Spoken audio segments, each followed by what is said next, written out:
When Ragnar Lothbrok stepped foot in England for what seemed to be the final time, he was a broken man.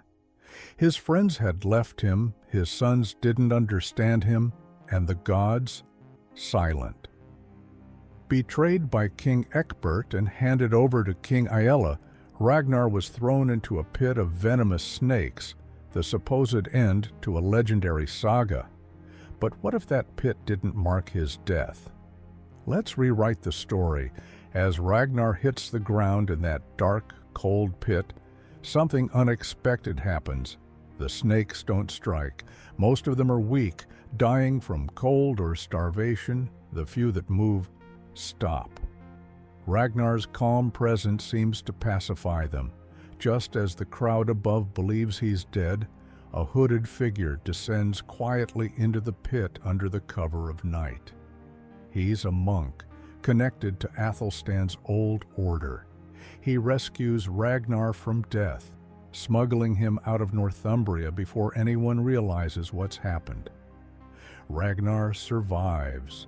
Hidden away in a remote part of the English countryside, Ragnar recovers in silence. He reflects on his past, the victories, the losses, the betrayals, and his failures as a father and as a king. He no longer seeks glory, he seeks purpose. The gods feel distant, but his belief in his sons remains strong.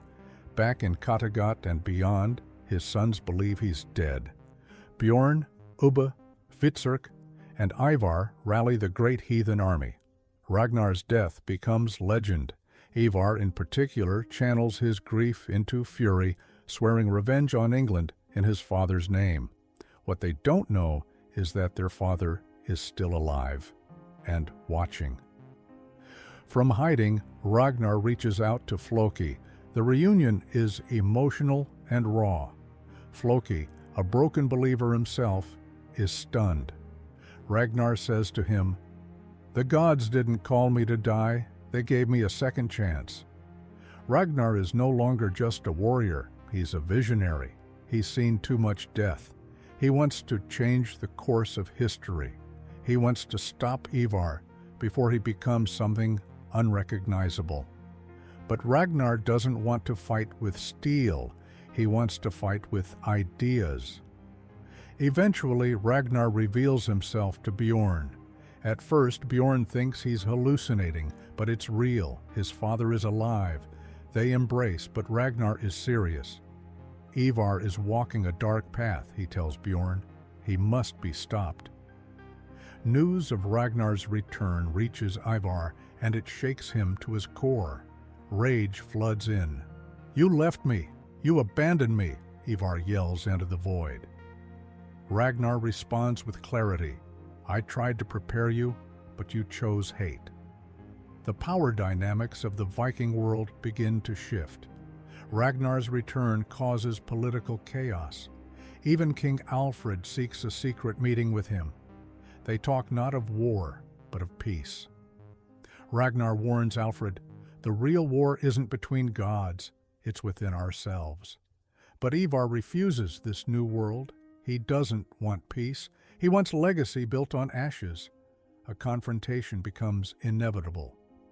Father and son meet one last time. Ragnar doesn't raise his sword. He tries to reason. But Ivar can't forgive mercy. A battle breaks out.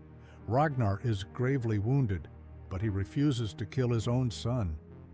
Cradled in Bjorn's arms, Ragnar breathes his last breath, not in a pit, but surrounded by his sons, old allies, and those who loved him beyond the gods. He doesn't die as a myth, he dies as a man, a teacher, a father. And so history is rewritten. Ragnar Lothbrok didn't die screaming in the snake pit. He lived to challenge his sons, to confront the legacy of vengeance, and to remind the world that victory is not just about the sword, but about meaning.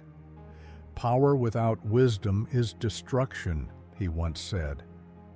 And in this world, Ragnar left behind not just tales of war, but the possibility of peace.